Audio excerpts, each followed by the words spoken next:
नमस्कार प्यारे बच्चों, मैं सुरेंद्र सर।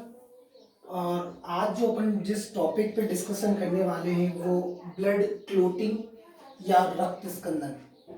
बेटा कई बच्चों ने मुझे कमेंट्स करके बताया था कि सर आप ये टॉपिक डालिए।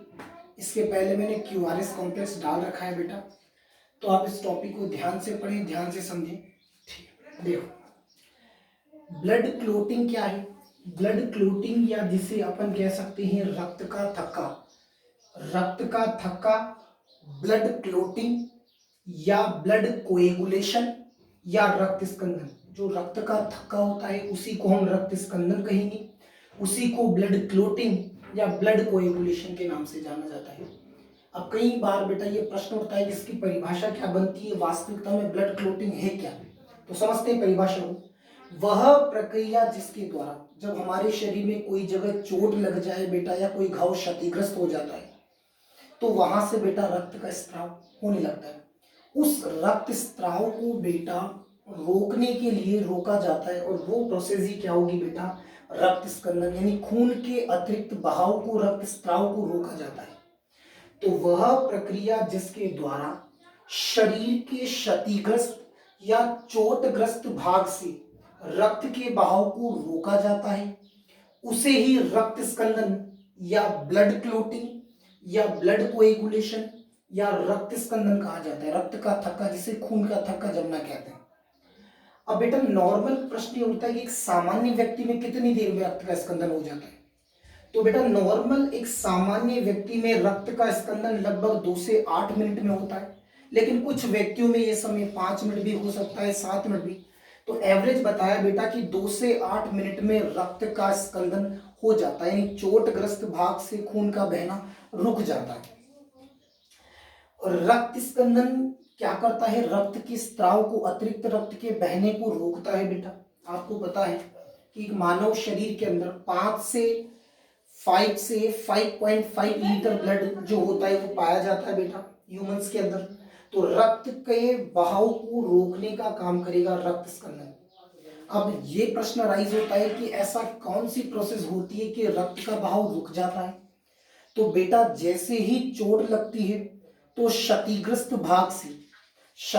भाग से वहां पर जो ब्लड में उपस्थित ब्लड प्लेटलेट्स होती हैं या जो थ्रोम्बोसाइट्स होती हैं, वो थ्रोम्बोसाइट्स बेटा रक्त स्कंदन में सहायक होती है।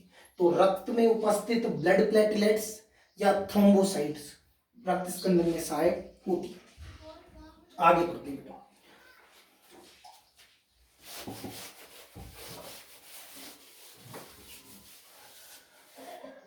अब बेटा कई बार ये प्रश्न आया हुआ है और कंपटीशन लेवल पे नीट में भी कई बार ये प्रश्न आता है कि कौन सा रक्त स्कंदन कारक नहीं होता जिसकी वजह से रक्त का स्त्राव रुकता नहीं है।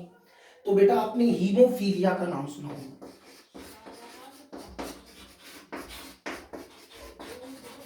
हीमोफीलिया जिसे अपन ने रॉयल डिजीज या ब्लीडर डिजीज कहा था।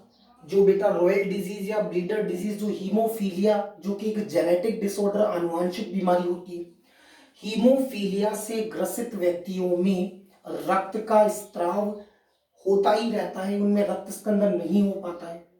अब और जिसकी वजह से लगातार रक्त बहेगा तो शरीर से सारा रक्त बाहर निकल जाएगा और रक्त की कमी से या रक्त नहीं होने से व्यक्ति की मृत्यु हो जाती है। तो हीमोफीलिया से ग्रसित व्यक्तियों में, जो कि एक आनुवांशिक बीमारी है, तो बेटा इससे ग्रसित व्यक्तियों में रक्त का स्कंदन नहीं होता, रक्त का थक्का नहीं जमता।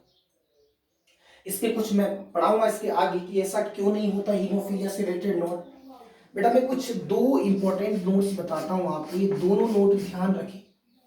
पहला नोट ये है बेटा कि कई बार ये प्रश्न अराइज होता है, ये क्वेश्चन उठता है बेटा कि वह कौन सा आयन होता है जो रक्त स्कंदन में सहायक होता है। तो बेटा कैल्शियम आयन।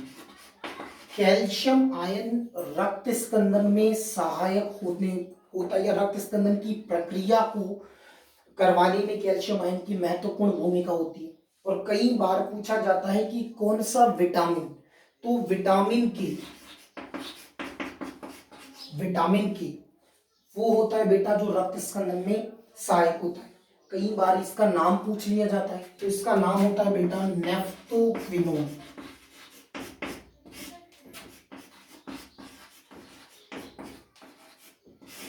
नेफ्थोक्विनोन। तो बेटा ये जो नेफ्थोक्विनोन जो विटामिन के होता है, ये रक्त स्कंदन में सहायक विटामिन होता है, जबकि सहायक अगर आयन पूछा जाए तो वो कौन सा होता है बेटा? Calcium ion. अब आप ये ध्यान रखें बेटा कि कई बार ये क्वेश्चन भी पूछा जाता है कि रक्त स्कंदन की प्रक्रिया क्या है। तो बेटा रक्त स्कंदन से संबंधित कई सिद्धांत दिए गए हैं, और वो सिद्धांतों में सबसे ज्यादा जो मोस्ट इंपॉर्टेंट थ्योरी है वो है cascade theory. Cascade theory, cascade theory रक्त स्कंदन के सिद्धांतों में सबसे ज्यादा मान्य है बेटा, सबसे आधुनिक थ्योरी मानी गई है। वैसे इसके कई सिद्धांत है, बट सबसे ज्यादा जो वैलिड थ्योरी है कैस्केड थ्योरी है। और कई बार ये प्रश्न अराइज होता है बेटा कि कैस्केड थ्योरी किसने दी थी। तो एक साइंटिस्ट थे बेटा जिनका नाम था मैकफर्लिन।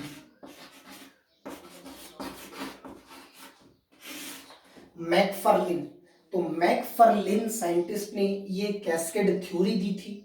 और ये कैस्केड थ्योरी या जो मैकफर्लिन का जो थ्योरी है क्या कहता है बेटा वो भी सुने।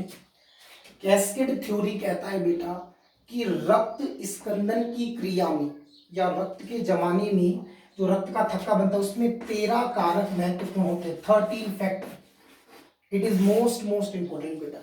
कैस्केड थ्योरी जो मैकफर्लिन ने दी थी वो कहता है कि रक्त स्कंदन की प्रक्रिया में कितने कारक? 13 कारक।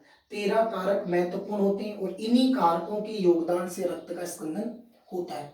अब रक्त स्कंदन की ये कारक कौन कौन से हैं, इनके बारे में और रक्त स्कंदन की प्रक्रिया में हम नेक्स्ट वीडियो में डिस्कस करेंगे।